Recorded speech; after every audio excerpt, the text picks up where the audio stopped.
dengan barokahnya, dengan ampunannya, dan juga oleh Allah Ta'ala selalu dihidayahi kepada segala hal yang Allah ridhai, yang Allah cintai, dan ditaufiki, yakni dikasih kemampuan untuk mengikuti hidayah Allah dalam segala gerak-gerik kehidupan, lahir maupun batin. Dan semoga kita semua dijauhkan dari segala musibah, dari segala fitnah, dari segala kejelekan lahir dan batin, dari segala penyakit dan wabah, dari segala kejahatan makhluk, terutama dari kejahatan syaitan, dari kejelekan hawa nafsu, dari tipuan dunia, dan dari buruk-buruknya takdir. Dan semoga kita mendapatkan barokah dan dapat kasih sayang, perhatian, syafaat, pertolongan Nabi kita semua, Kanjeng Nabi Muhammad sallallahu alaihi wa alihi wasallam. Segala urusan kita semoga dilancarkan, dan kita di majelis yang agung ini mari kita doakan saudara-saudara kita yang di Palestina, yang sekarang dianiaya, dibunuh, dibantai, ya, dirampas hak-haknya, dijajah oleh Zionis Israel dan dibantu oleh sekutu-sekutunya. Kita doakan semoga saudara-saudara kita di sana secepatnya ditolong oleh Allah, secepatnya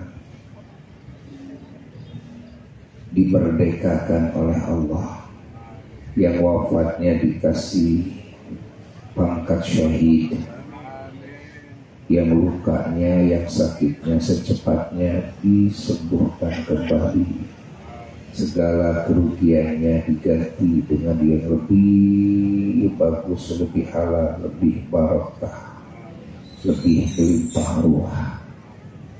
Dan Zionis Israel dan sekutunya, siapapun yang mendukungnya, semoga secepatnya oleh Allah Ta'ala diazab, secepatnya oleh Allah Ta'ala dihancurkan, dileburkan, diporak-porandakan, dirugikan serugi-ruginya, dihinakan sehina-hinanya. Dan juga mari kita doakan negeri kita, bangsa kita yang sekarang sedang dalam tahap perhitungan suara, ya.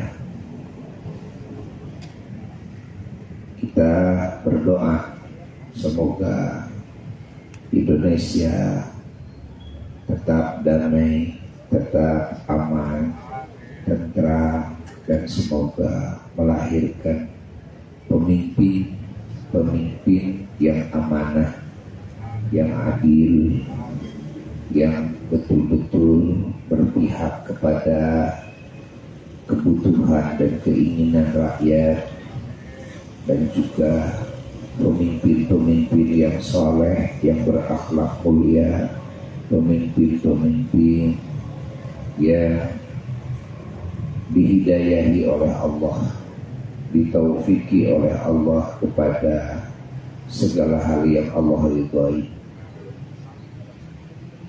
dan dikasih kemampuan untuk memimpin rakyat ini dan mengelola negara ini dengan sebaik-baiknya, sehingga bisa membangun segala kemaslahatan dunia bagi bangsa ini dan segala kemaslahatan akhirat bagi bangsa ini. Kita berdoa ya.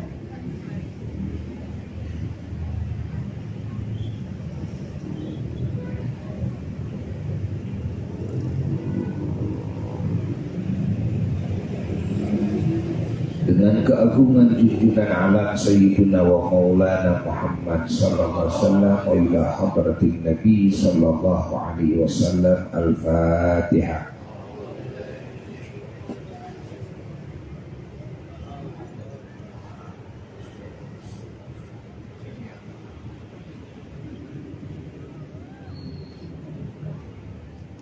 Para jamaah yang mulia, alhamdulillah kita dikasih kesabaran dan kekuatan ya dalam mengagungkan Allah, mengagungkan kekasihnya teragung Sayyiduna wa Maulana Muhammad sallallahu alaihi wasallam, mengagungkan diisrakan dimi'rajkannya beliau, mengagungkan bulan Sya'ban yang agung ini dengan amalan-amalan yang soleh, amalan-amalan yang mulia dari awal acara sampai saat ini. InsyaAllah setelah diseling sholat subuh berjamaah dilanjut lagi. Masya Allah. Semoga kita semua dijadikan muslim yang kuat. Rasulullah sallallahu alaihi wasallam pernah bersabda bahwa al-muslimul qawi, muslim yang kuat itu lebih baik daripada muslim yang lemah. Ya, yang kuat itu dalam hal apa? Pertama disebut yang kuat itu dalam keimanan, kuat keimanannya ya. Lalu kuat itu juga di dalam keilmuan. Lalu kuat itu di dalam keistiqomahan dalam mengamalkan ilmu ya, kuat gagah perkasa.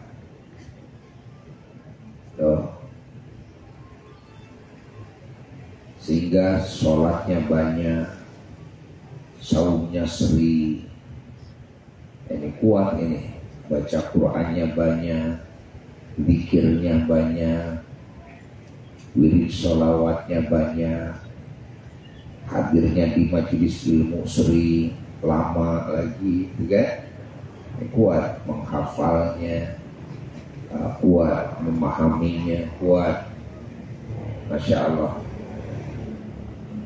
Lalu kuat dalam dakwah, kuat itu ya.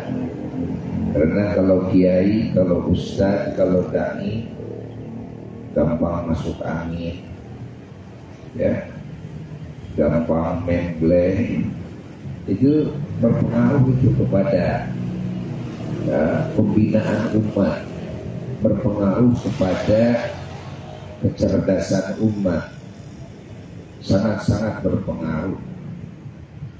Umat mau ngaji, pak kiainya lagi ngariku, umat rotinan sering bolos, pak kiainya masuk angin ya. Pakainya gitu kan, lagi lemas gitu kan. Nah,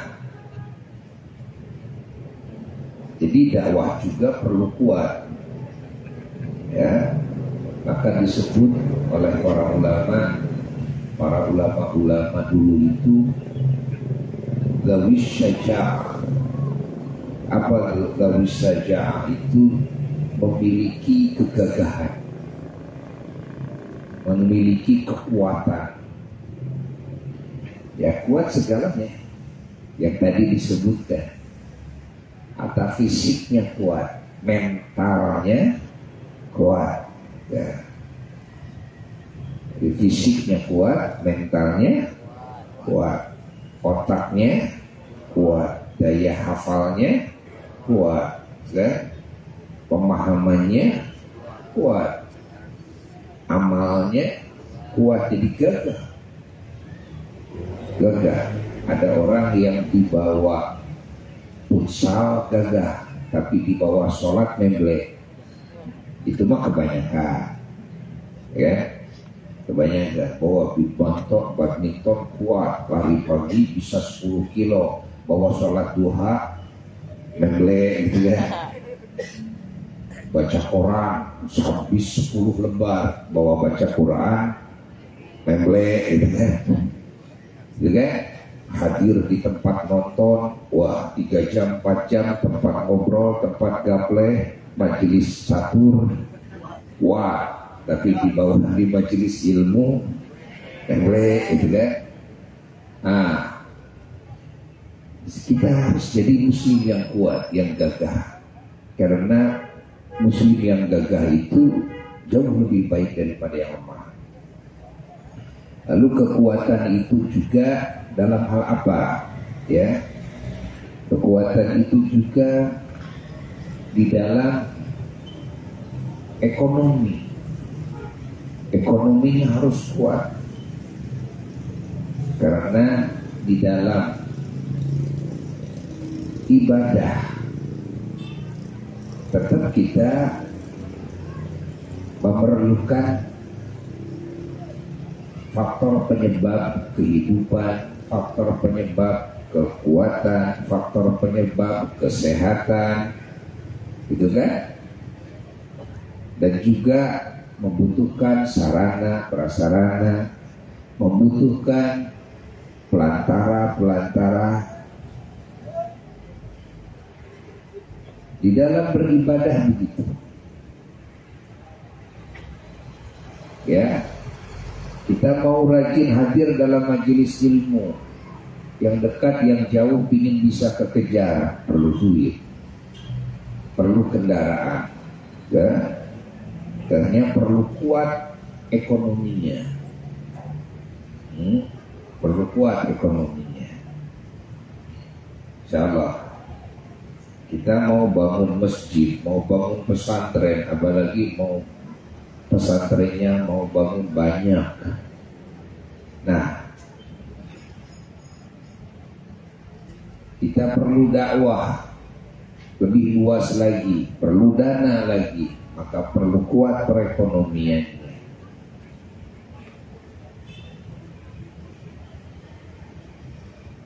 Dengan kekuatan ekonomi, ya, wasilahnya dakwah dan juga ibadah bisa lebih luas garapannya, jangkauannya. Fakir miskin bisa banyak yang terbela, anak yatim bisa lebih banyak yang terurus. Perlu kuat ekonomi. Jadi muslim yang kuat dalam ekonomi. Lalu ada lagi yang perlu kuat, apa? Ukhuwah, persaudaraan. Ya, kuat persaudaraannya. Ya, tidak gampang dipecah belah, ya. Kuat persaudaraannya, karena persaudaraan itu sangatlah penting untuk membangun keamanan, membangun kedamaian, membangun kesejahteraan, ya. Saling tolong, saling bela, saling dukung. Nah, ini perlu persaudaraan yang kuat. Apalagi untuk membangun suatu negeri yang penuh dengan warna-warni kebaikan, negeri yang sejahtera, negeri yang aman, negeri yang damai. Sini perlu ukhuwah, perlu persatuan dan kesatuan. Maka kita harus jaga, harus terus diperkuat ikatan persaudaraan kita, baik persaudaraan dengan sesama muslim, persaudaraan dengan non muslim, persaudaraan dengan sesama manusia, persaudaraan dengan binatang sekalipun. Sering Buya katakan, ya, persaudaraan dengan lingkungan, dengan alam itu harus bersaudara. Dengan alam itu juga harus bisa saling menyayangi. Kita menyayangi alam, menyayangi tanah, menyayangi air, menyayangi udara. Kita sayangi semuanya, sehingga alam ini betul-betul terjaga dari penyakit. Alam ini terjaga dari berbagai kejelekan, ya. Nah, ini harus kuat persaudaraannya, harus kuat silaturahminya, ya. Lalu apalagi yang kita harus kuat itu? Ada lagi yang harus kuat, ya. Harus kuat juga politiknya. Ulama mengatakan as-siyasatul adilah juz'un minas syariah. Politik yang adil itu bagian daripada syariat Islam. Umat Islam itu perlu kuat dalam berpolitiknya, ya. Kalau nggak kuat, maka segala program-program, ya, keagamaan tidak akan bisa tercapai. Program-program kemaslahatan dunia bagi muslimin tidak akan bisa tercapai. Kenapa? Karena selalu kalah dalam politik, ya. Salah satu kekalahannya apa? Karena tidak bersatu muslimin itu, ya. Tidak ada ala kalimatin wahidah, tidak satu kata, ya. Nah, maka harus kuat juga dalam politik. Sehingga, ya, ulama mengatakan bahwa kejelekan yang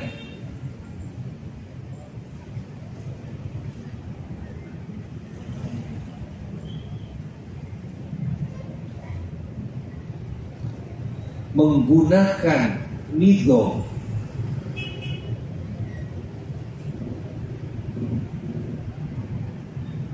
itu bisa mengalahkan kebaikan yang tidak bernizam.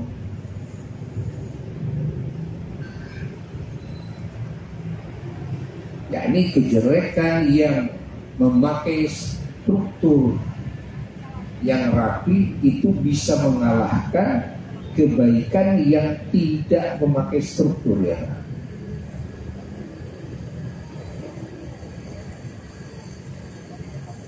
Maka kebaikan itu juga harus pakai struktural.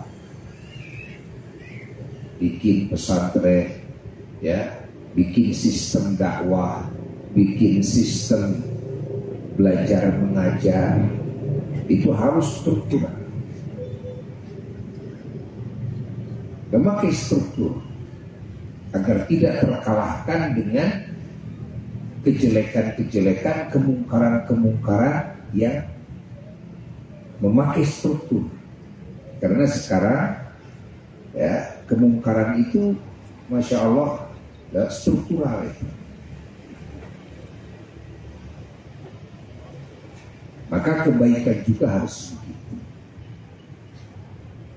Dakwah harus begitu. Tidak boleh asal-asalan. Kalau asal-asalan tidak akan kuat. Maka banyak terjadi pesantren-pesantren besar yang sekarang lenyap dari muka bumi. Kenapa tidak terstruktur? Tidak struktural. Ya, banyak sekolah-sekolah Islam ya, yang lenyap. Banyak majelis-majelis taklim yang hilang. Gara-gara apa? Gara-gara nggak pakai struktur yang baik. Nah, pahami oleh kita semua. Ya, perlu kuat. Ada lagi yang perlu kuat apa? Ya, yang perlu kuat itu adalah kekuatan militer. Itu perlu kuat. Kalau negara kekuatan militernya lemah, nah ini bisa diganggu ya oleh negara-negara lain yang mau menjajah. Maka negara ini perlu ya kekuatan militernya dari sisi ya kehebatan tentaranya, jumlah tentaranya, dari sisi senjatanya, ya. Dan juga yang lainnya. Ada lagi yang harus kuat ya. Apa itu? Adalah kekuatan doa. Nah ini kekuatan doa ini oleh umat Islam sudah diabaikan.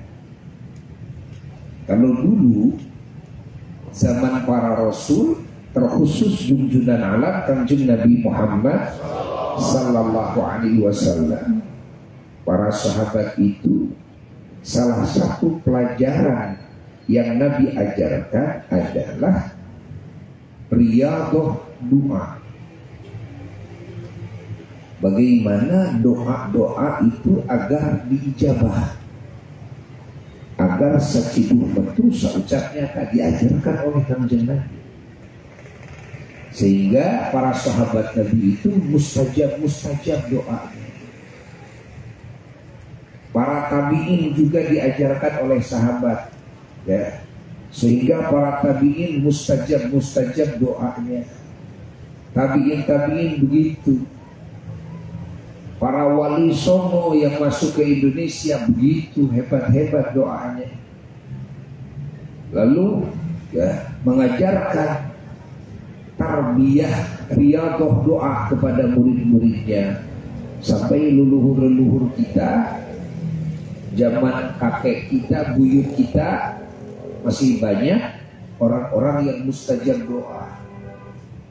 Nah, ke bawahnya pelajaran riyadhah doa itu hilang.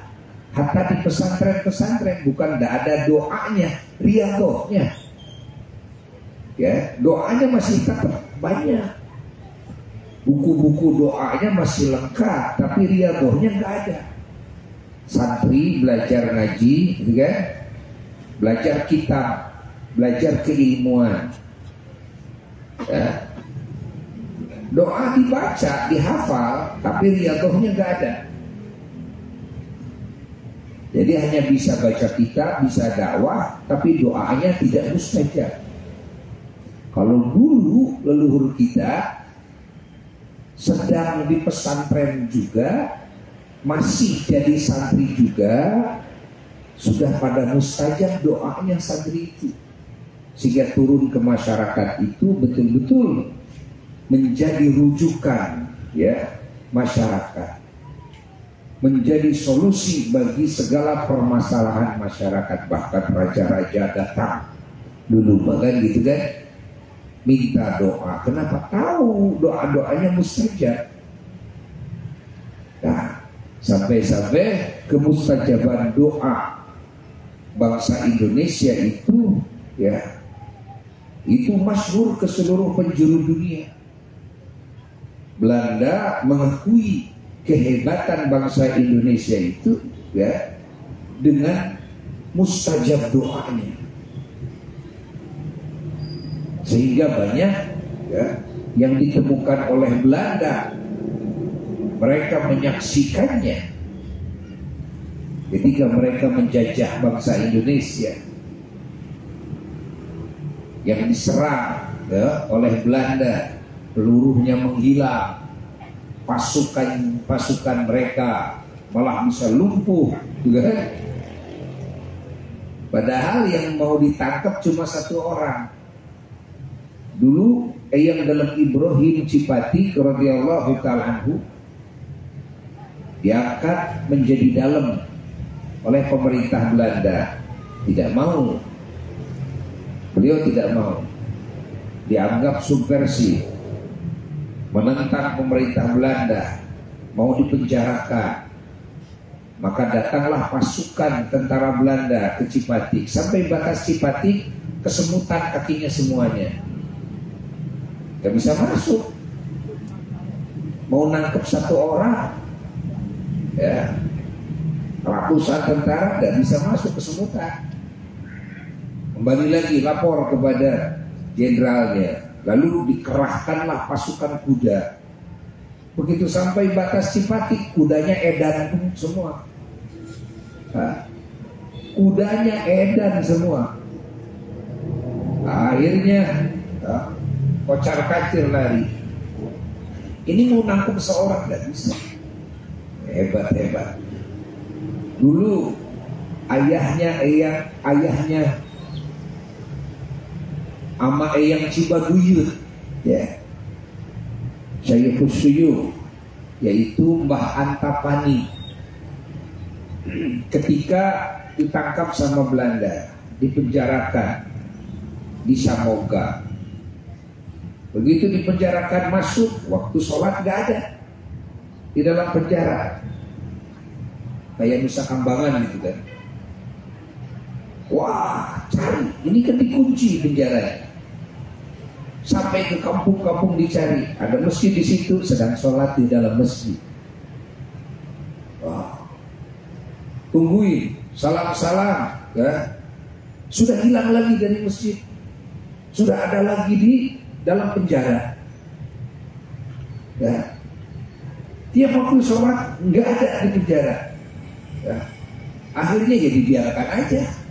Tapi hebatnya itu Mbah Antapani, sabar beliau sampai ketentuan turun surat ya, pembebasan dari pemerintah Belanda. Beliau dibebaskan. Nah, dibebaskan. Masya Allah. Ya, orang-orang hebat seperti ini Belanda menyaksikan. Bom-bom banyak yang tidak meledak, ya. Kanon-kanon banyak yang tidak meledak. Senjata-senjata api banyak yang tidak ada gunanya menghadapi orang-orang ya di Indonesia dulu. Banyak yang kampung gak bisa terlihat. Banyak yang mau ditangkap, orangnya ada, tapi mereka buta, tidak melihatnya. Masya Allah. Dulu di Badaraksa di Cilegon, ya, ada seorang wali, muridnya yang Prabu Cigodewa, namanya Mahaib, ya. Mahaib. Beliau didatangi oleh masyarakat. Ratusan masyarakat datang ke Mahaib, diserang di rumahnya, nangis semua. Kenapa? Karena itu dipaksa oleh Jepang, ya, mau diromusaka, dirodika. Semuanya pada ketakutan. Akhirnya berlindung ke Mahaib. Mahaib diserang di rumah, sedang minum kopi. Itu ratusan kayak di sini, kayak di lapangan, ratusan. Pada nangis minta tolong ke Mahaib. Kata Mahaib, la haula. Semuanya bareng, ya, mengucapkan la haula wala quwata illa billahil azim, bergemuruh semuanya. Datanglah pasukan Jepang. Begitu datang pasukan Jepang sambil bawa senjata, mereka bertanya kepada yang sedang mengucapkan la haula itu, ada orang laki di sini, ada orang laki di sini. Ini kan semua laki-laki. Ini la haula wala quwata, ini bertanya ada orang laki di sini gitu. Akhirnya pulang lagi. Masya Allah, yang lebih aneh lagi, Mahaibnya katanya di luar, diserang di rumah, di buruan bumi, ngopi aja beliau. Ngopi aja. Ini yang lagi baca la haula, sambil nangis, sambil jerit-jerit la haula, kan? Ini mah ngopi. Pasukan Belanda tidak bisa melihat. Orang-orang hebat seperti itu. Coba, Mama Eyang Cibabat, gurunya apa? Ditembak, ya, sama pasukan Belanda di dalam masjid. Tembak, jarak dekat, ya, di dadanya, dada Mama Eyang mau dibunuh langsung di situ. Satu kali diem aja Mama Eyang, berdiri aja. Dua kali. Itu peluru, begitu satu kali, pelurunya belok ke atas. Kedua kali belok ke bawah. Ya, orang seperti itu. Subhanallah. Dan ini kan tidak jauh masanya. Dan itu guru apa itu kan? Tidak jauh masanya. Masya Allah. Ayahnya juga begitu. Ayahnya begitu. Kampung Bojong Mahmud ini, ya, dipakai medan perang. Di sini pasukan Belanda, di sini TRI. Ya. Ini dipakai medan perang. Tapi tidak ada satupun peluru yang nyasar ke rumahnya. Kan aneh. Ya. Malah Mama Eyang Bojong di saat perang menyuruh putrinya supaya ngisikan basuh nasi di luar. Ketakutan. Ya, kakaknya apa? Waoyo, almarhumah Wa gitu kan. Beliau cerita takut, dibarengi sama Mama Eyang Bojong sama ayahnya. Yuk, di baturan ku ama turun. Ya. Kan ku ama di halangan ku kampret. Bari ngadeg. Keun ku ama pelornya di halangan ku kampret. Kampretnya dibentangkan di atas kepalanya Waoyo. Waoyo nuju ngisika di air pelor di ditu. Aing halangan di luhur. Gak ada peluru yang nyasar. Allah. Malah sedang ngumpul ratusan orang katanya di serambi Masjid Bojo, tiba-tiba perang terjadi. Itu jadi medan perang. Di situ ada kakek, ada Mama Eyang Bojong. Mama Eyang Bojong pakai gamisnya lebar. Nah, beliau langsung berdiri, yang lain duduk. Beliau langsung berdiri sambil merem, baca ayat kursi. Allahu la ilaha illa, sambil gini. Allahu la ilaha illa huwal hayyul qayyum la ta'khudhuhu sinatun. Muter di situ, di tempat. Muter badannya terus baca ayat kursi. Gak ada peluru yang nyasar. Tidak ada peluru yang nyasar sampai berhenti perang. Gak ada peluru yang nyasar. Tiba-tiba ada yang tidak ada di majelis itu seorang, yaitu menantu beliau, Mama Adang Mahmud, ayahnya Mang Cep Amin almarhum, guru persilatan di Mahmud. Beliau nggak ada. Kata Mama Bojong, kemana Adam? Begitu ditanyakan kemana Adam, Mama Adam di jero gamis pun aki. Di dalam gamis kakek, bari dibukakan gamisnya, iya kulat. Sarupun arkitekmu, nah adi ada. Batur-batur mah terjumput karena jero gamis. Nah cenah asader. Ayo di jero gamis mah tenang. Masya Allah. Jadi orang-orang hebat seperti itu. Ya. Kekuatan apa yang digunakan? Doa.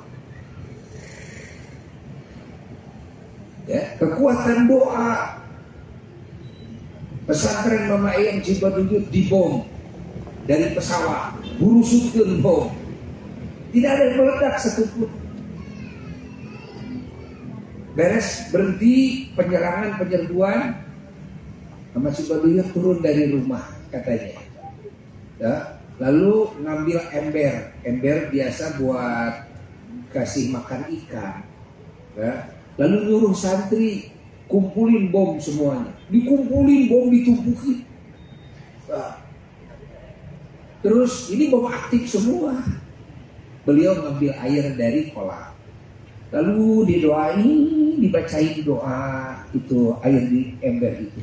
Lalu disiramkan air dari ember itu ke bom yang sudah ditumpuk bom aktif itu. Jadi lembu kabeh nyerces eta. Jadi lembu. Si besi jadi lembu kabeh. Allah. Jadi abu semua. Bayangkan. Kekuatan apa itu? Kekuatan doa. Kekuatan doa. Ingat ya. Maka kalau jadi muslim harus jadi muslim yang kuat. Nabi senang kalau umatnya menjadi muslim yang kuat-kuat. Dan ini perlu latihan. Ya. Perlu latihan dalam segala hal yang diperlukan di situ. Ya. Perlu ada tarbiyahnya. Nah sekarang murabinya sudah hilang, yang mentarbiyahnya sudah tidak ada. Jadi sekarang hanya tingkat mu'alim. Mu'alim itu apa? Yang mengajarkan keilmuan. Tapi kalau murabi yang mentarbiyah, bagaimana si murid bisa mengamalkan ilmu? Tohiran wa batinan, tohirnya batinnya. Termasuk daripada ilmu adalah bagaimana doa si murid ini mustajab, ditarbiyah oleh guru. Nah itu yang tidak ada sekarang. Ya, jadi yang ada itu da'i, yang ada itu mu'alim. Da'i itu tukang ajak, ya kan? Dan mu'alim tukang ajarkan keilmuan. Murabi sekarang sudah jarang sekali. Bagaimana umat ini supaya gagah-gagah dalam ibadah? Nah, ini harus ada tarbiyah guru ini. Kalau gurunya membleh, tidak mungkin mencetak muridnya gagah. Kalau gurunya terkuat, kuhes, terkuat, kudu nggak kuat, juga. Kalau malam dikit, liur. Bisa nggak guru seperti ini mencetak muridnya yang gagah? Ya bisa, karena guru itu harus lebih gagah dari murid. Ya, benar nggak? Pahami oleh kita nih, pahami oleh kita. Nah ini yang susah sekarang, ini. Ya, itu diantaranya ya faktor-faktor ya kekuatan yang harus dibangun oleh setiap muslim. Alhamdulillah ya Buya bahagia. Alhamdulillah, semoga oleh Allah ditambah lagi kekuatannya, ditambah lagi kekuatannya di dalam segala hal yang tadi disebutkan. Iman kuat, ilmunya kuat, hafalannya kuat, pemahamannya kuat, amalannya kuat, doanya kuat, mentalnya kuat, juga ekonominya kuat, masya Allah. Apalagi tadi ukhuwahnya kuat, silaturahminya kuat, politiknya kuat, pendek kata dalam segala hal. Kok Allah dikasih kekuatan di sana ya. Alhamdulillah. Semoga kita mendapatkan syafaat baginda Rasulullah sallallahu alaihi wa alihi wasallam wa ila hadratin Nabi sallallahu alaihi wasallam. Al-Fatihah.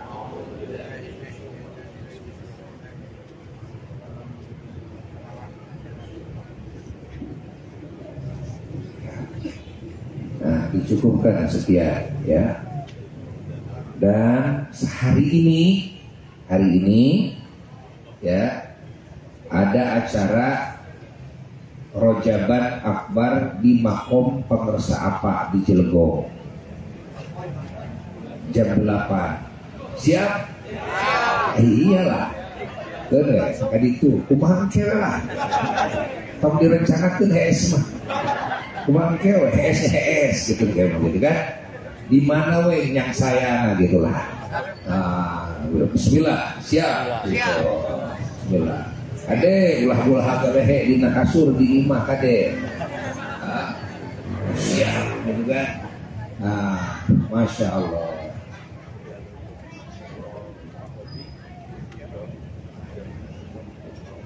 Yes. Minta Fatihahnya ada jamaah kita, jamaah Buya ya, yang meninggal dunia ya, laporan 2 orang. Satu Bapak Odi bin Bapak Miro ya, ngantunkeun dinten Sabtu kamari ya wong yahat. Nu kadua aya Banser Asifa Tiracakalong Sumedang, Bapak Tata ya, hanya ngantunkeun ya, didoakeun ya, urang doakeun ku urang muga-muga aranjeunna sih jadi ahli surga. Masya Allah, sadayana sing jadi ahli kasalamatan, kabagjaan, kamuliaan. Anu dikantuna kulawargana turunanana sing disarolehkeun, dibaragakeun, disalametkeun, dimahuliakeun. Kalayan keagungan Rasulullah SAW. Ila ruhi Bapak Odi bin Bapak Endong wa ila ruhi Bapak Tata. Al-Fatihah.